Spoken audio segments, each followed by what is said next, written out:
Hi and welcome to Old Time Knowledge. Well, in this video, I'm going to do something a little different. I'm not baking a cake or cookies or biscuits or making fried chicken or anything like that. In this video, I'm going to be making a batch of homemade granola. I love granola. Granola is really expensive when you buy it in the store. Like, it's way more expensive than other cereals, but it's because of all the wholesome ingredients that you find in granola. It's not a low-calorie cereal by any stretch of the imagination, but at the same time, it's way healthier just because of the fact that you don't have weird processed things going on with like GMO corn and different stuff like that. So I'm going to show you how I make granola. I absolutely love this, and I think you will too. So stick with me, and we'll get right to it. All right, so first things first, I'm going to go ahead and get all of the dry ingredients mixed up into this big bowl.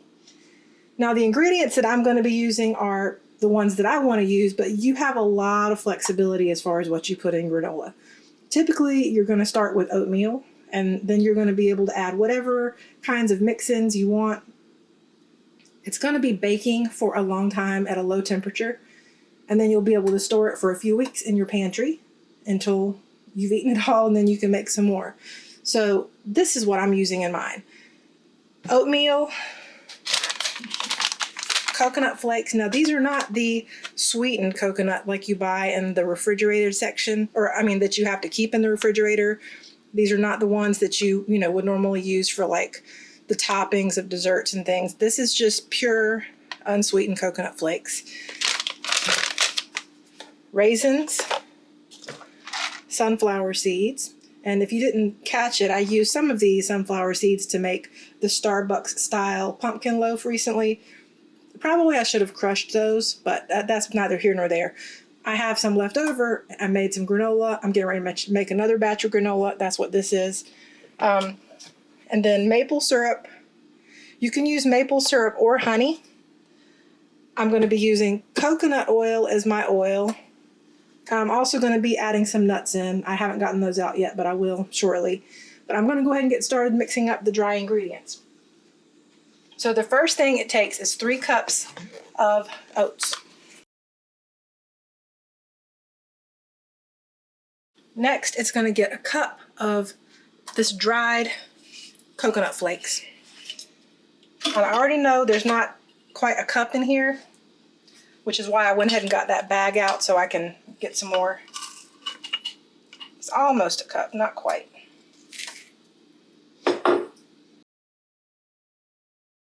And I'm just going to add a little bit more just to be about what I would think is a cup. These measurements don't have to be super precise, but the main thing is once you get all your dry ingredients mixed, you do want a good ratio of the sweetness of either the maple syrup or the honey or a mixture of the two, and then the oil to make sure everything gets coated, which makes things nice and toasty. This is a 1/4 cup measuring cup.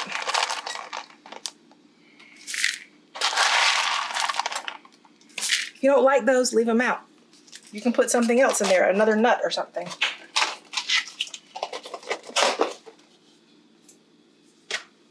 It's going to get a cup of raisins, and I'm sure there's not a cup of raisins left in here, but I have more.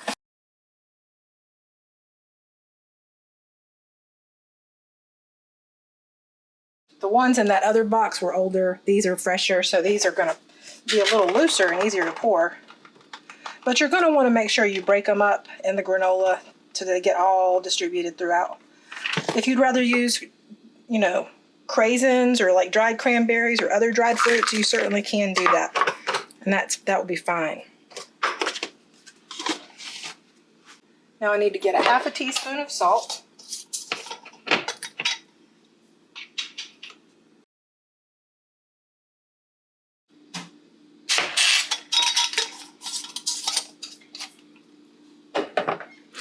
And I'm going to get these mixed up first, but then I'm going to make my oil and maple syrup mixture in a little saucepan. All right, I've just got a big spoon here. You can get in there with your hands if you want. Mostly I'm just doing this to like get the raisins broken up and get that salt mixed throughout. And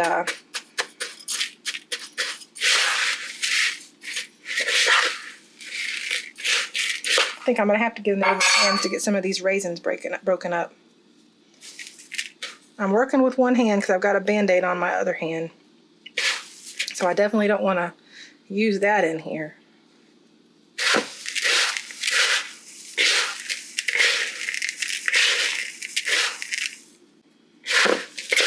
You might wonder if you could use things like, you know, blueberries or other things. The thing is, if you add fruit to this, you want it to be dried fruit, because otherwise you're going to end up with little pockets of moisture on your granola even after it bakes. So just make sure any fruit that you add is chopped to a good size for granola and that it's dried.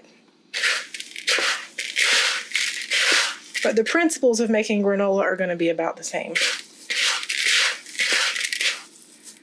All right, I think that's pretty good. And I'll worry about getting it mixed up more once I have the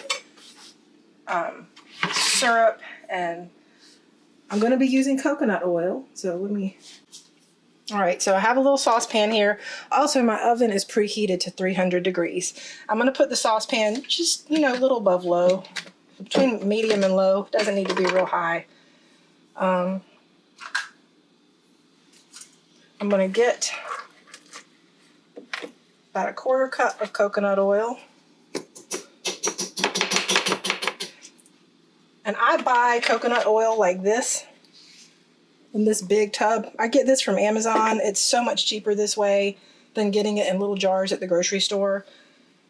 This has a Best By date on it of last year, but I mean, I never have paid attention to that. This is refined coconut oil, and it just lasts such a long time, and it's a great value when you buy it this way. I will link it in the description below in case you're interested. A 1/2 cup of honey or maple syrup, or a combination of both. So I'm going to do maple syrup, and I'll probably add in a squeeze of honey. And I'm not super precise about this either. I make sure I have at least a 1/2 cup, but if I go over a little bit, I mean, so what? It's just going to make it a little sweeter, right?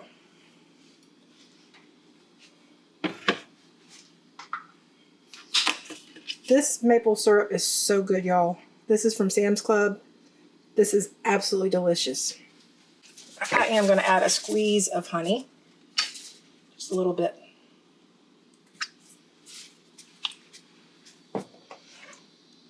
And so then the goal is just to get this melted. I'm also going to get out some vanilla so I can add that. This is my homemade vanilla. As always, I will link in the show notes how I make this. This is also much more economical when you make your own vanilla than buying those tiny expensive bottles from the grocery store. Plus it tastes way better because look at those fresh vanilla beans. I don't know if you can see those. There's a lot of fresh vanilla beans in there. The goal is not to bring the mixture to a boil. It's just to get the coconut oil melted and get it incorporated with the maple syrup and the vanilla. And in case you're wondering when this is done, I usually store it in one of these 1/2-gallon jars. It's perfect for this. You can store it in any container, but you're going to want to keep it stored in something airtight so that it's nice and dry. All right, this has come to this came to where it's all melty. I've stirred it. I've moved it off of the heat. I have my baking pan, but I want to line this with parchment because making granola can be a sticky business.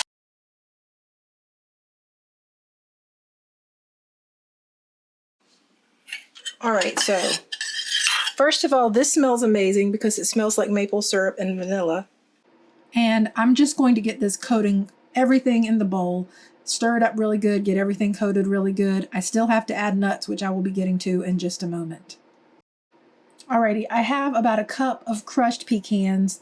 Right here, I'm going to go ahead and dump them in, and then I'm going to get these mixed in really well also. You can use any kind of nuts you want, or you can leave nuts out. If you leave nuts out, you'll probably want to add something else in its place. If you're sticking with the measurements I have, whether it's another cup of oatmeal or whatever it is, I'm using pecans, you can use walnuts, peanuts, cashews, macadamia nuts. Almonds are really nice if you chop them up. You want them to be chopped small. You don't want huge nuts in your granola. So that's, just use what you like. Make it your own. And speaking of making it your own, Add spices if you want. I don't really care about having any spices in mine, but like if you're into the pumpkin spice thing, use some pumpkin spice, spice blend in there. You can use cinnamon, nutmeg, allspice, cloves, whatever you like, ginger. You can customize this anyway. I suggest making it, more or less plain the first time just so you can see what you think and then start experimenting with the spices. I'm going to start getting this spread out on the sheet.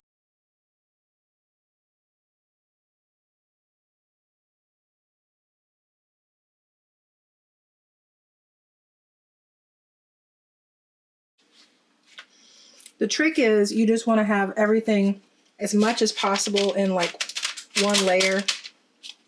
And what's going to happen is as it bakes in the oven, you're going to be, stirring things around, making sure that everything's getting nice and crispy. And I will tell you that when you take it out, it's not going to be as crispy as it will be after it sits for a while. It'll continue to crisp up as it cools. But first, I'm just wanting to get everything as spread out as possible on this sheet pan. Or I guess this is technically a half sheet pan. I'm going to get this in my oven. I'm going to bake it for 15 minutes. I'm going to stir it around, and I'm going to keep doing that every 10 to 15 minutes until it's all nice and toasty. So I'll bring you back. All right, I'm going to take this granola out and give it a stir. I've already given it a stir once, but I'm going to take it out again just to show you.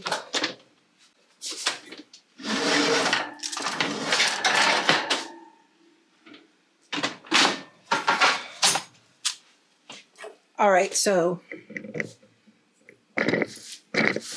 I'm just, giving everything a stir just to make sure everything is getting nice and toasty.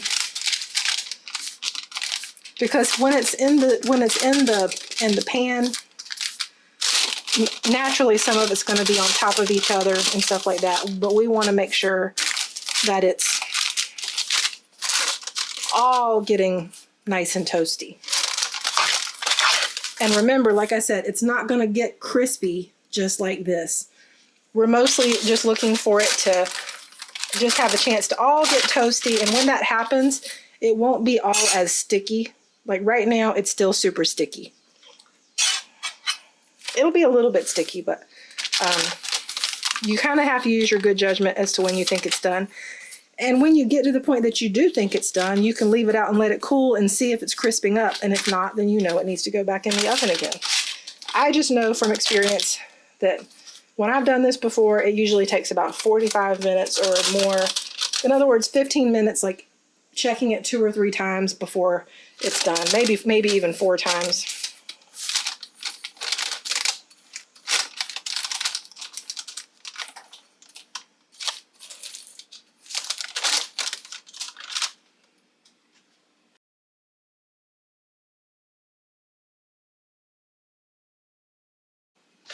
All right, let me take it out and check one more time.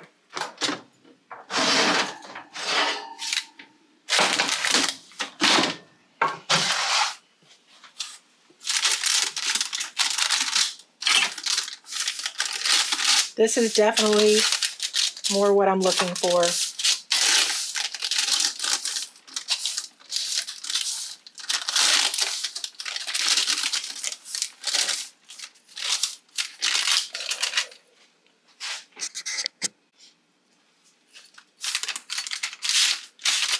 I think at this point, I'm just going to let it cool and see if it's gotten crispy enough.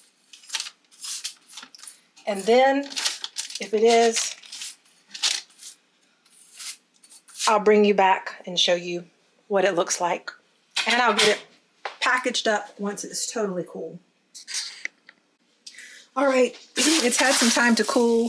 This is perfect. I can pick it up. It's not super sticky.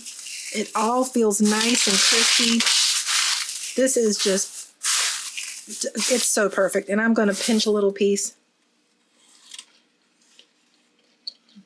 It tastes amazing. I cannot tell you how delicious this is, and you should make some for sure.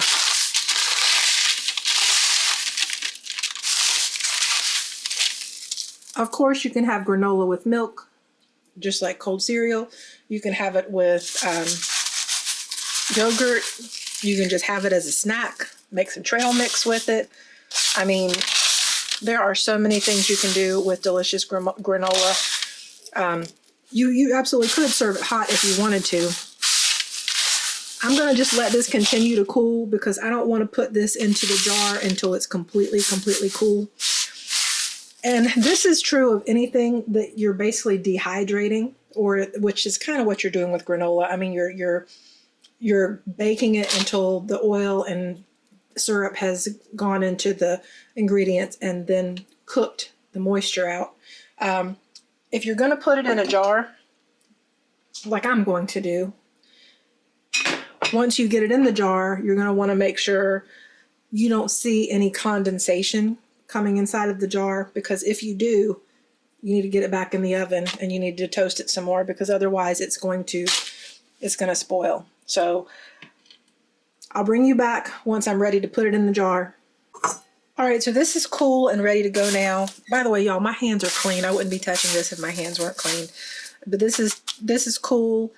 It's ready to put in the jar, so that's what I'm going to do. I have my the same funnel that I use for canning. But I'm just going to go ahead and grab this, and let's see, I might end up using something different.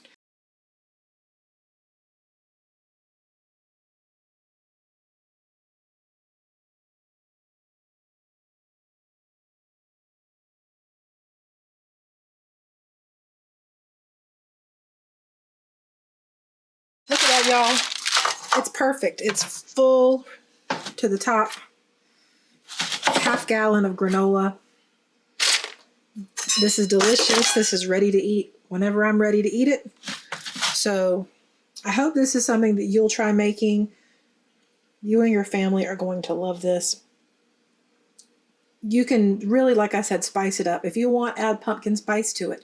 Add cinnamon, add nutmeg, add allspice, add whatever spices you want when you're baking it, and it'll really infuse those flavors and those aromas into the granola. I hope you'll let me know what you think of this in the comments below. As always, I thank you so much for watching, and I'll see you again soon. Bye-bye.